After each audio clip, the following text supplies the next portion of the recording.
program reviews. When you've got all of that project information together, and now it's time to communicate it. Traditionally, program and project reviews have been face-to-face meetings, while they certainly can be virtual or even communicated through email or whatever form of communication your organization relies on.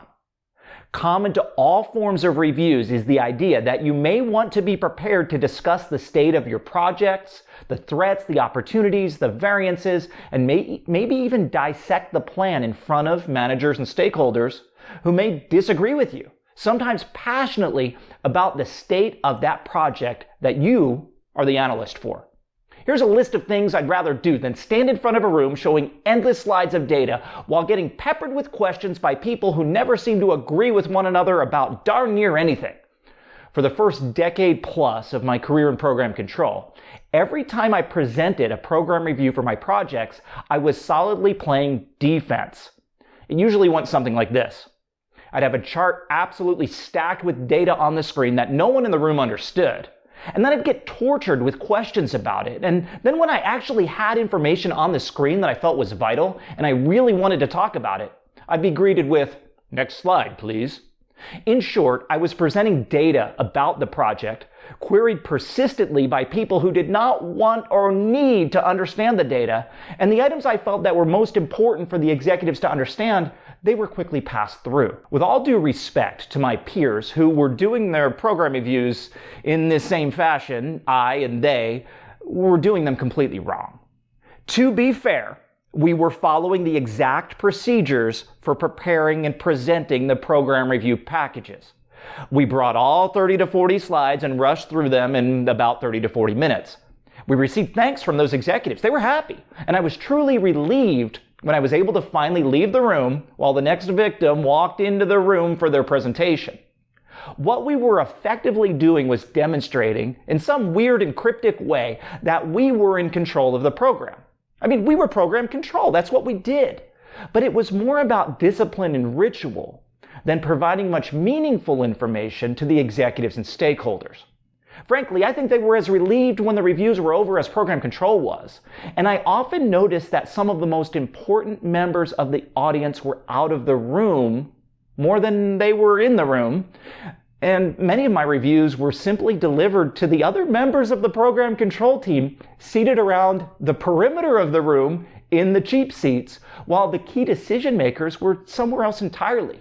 On the table, there was reading glasses and bottled water and pens.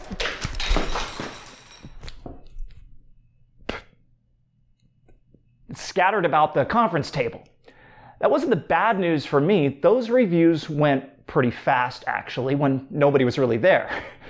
While we were doing our job by having those reviews, it's debatable whether or not we were truly accomplishing what was intended by a program review.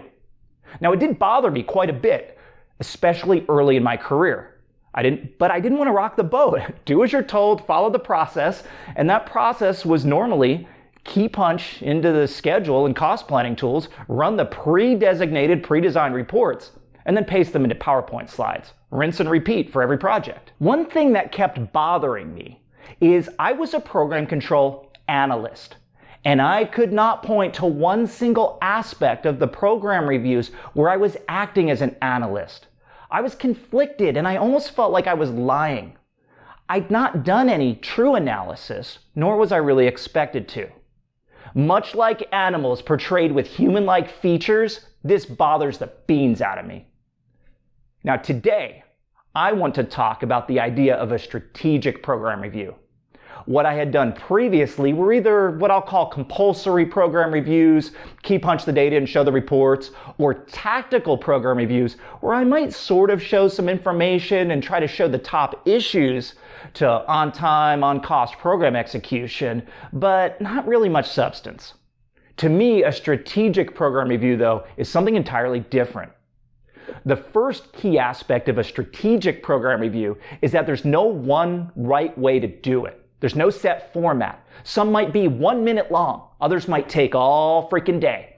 For a project going according to plan, a routine review might not even be needed. And once I finally find a project going according to plan, that will exactly be my recommendation. Now, since there's no one structure for a strategic program review, again, that depends on the state of the project, I think the best thing I can do today is offer some examples for you to think about. The goal of a program review, as I see it, is to answer the following 2 questions to an appropriate level of detail. Number 1, what's the status of the project to date? And 2, where is this project going in terms of schedule and cost performance while meeting the project scope? And again, the old school response is to show charts on charts with trends and spreadsheet style data to back up those charts. But in this strategic style, the engineers and managers might be asked for some more detail during my session while I stand awkwardly in front of the room and let other people participate. So let's flip the script. And instead of trucking in reams of paper for handouts, let's go with less data and more analysis. For a project that's running behind schedule, I might stand in front of the room and say, this project is behind schedule, which is not something that we intended. Would you like to know more about that?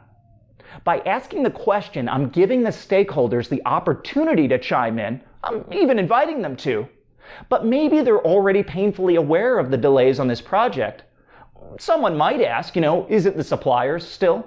And I might concisely reply, yes, it is. Another may ask, how bad?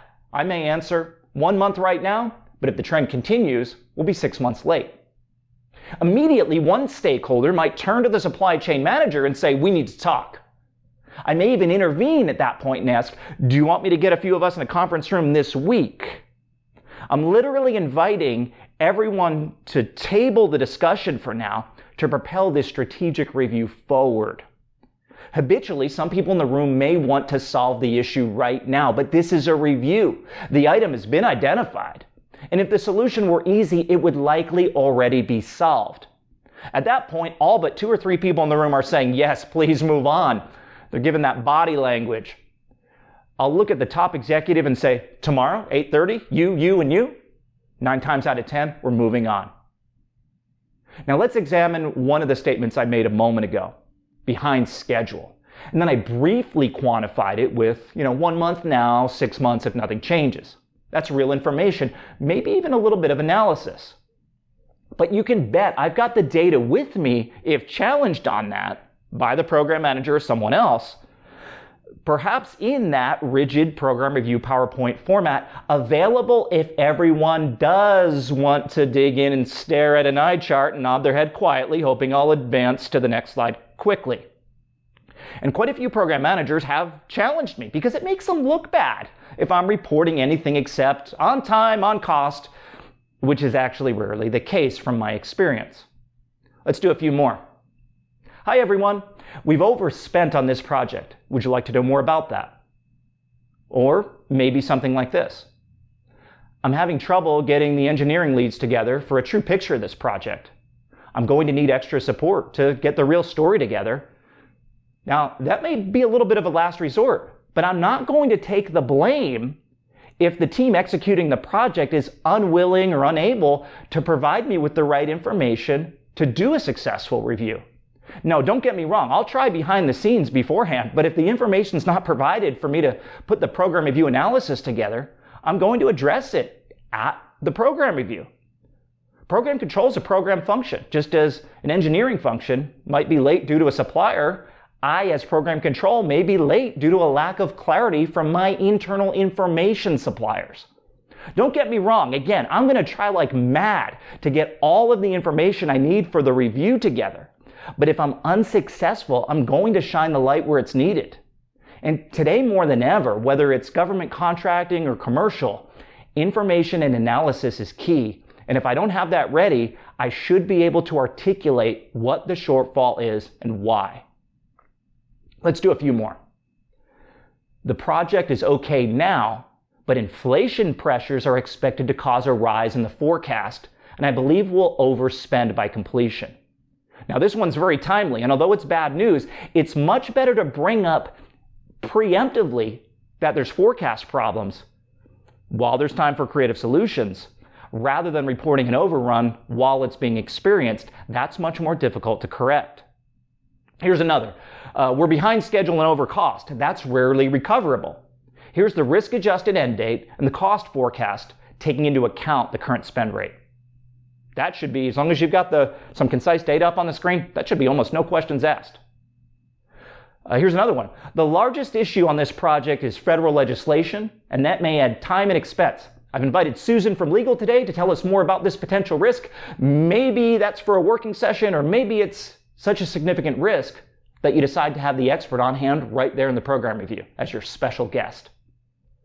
Here's what I'm telling you. I'm not telling you to break the rules or get in trouble at work. I am saying be bold about what you know. I don't think anyone will get upset if you make some high-level statements and ask some questions at the beginning of the review. You might find that after that upfront discussion, the slides go very quickly and may be waved off entirely. I can't tell you how much I want all of you to succeed. To me, program reviews, in whatever form your company performs them in, are where an analyst can really strut their stuff. And while there can be mandatory elements, an analyst, a planner, a cost expert, or any member of the program control team can make a difference for their projects and themselves if they establish themselves as the trusted resource for the progress and the predictions about a project. You need sound backup information too. To me, that review is one of the top places that a willing analyst can really prove that they're exactly that. I'll bet that based on your feedback and comments that we'll address program reviews again in the future, perhaps in a more detailed level than just some of the examples that I've given you today. But I wanted to start this whole training series here because to me it really is a key destination. I want everyone to take a look at what that destination can look like in the form of a program review so that we know where we're going. And then we'll look backwards in the upcoming videos and talk about building the schedule, introducing risk, addressing cost overruns and underruns, and trying to predict the future, the forecast, both for cost and schedule.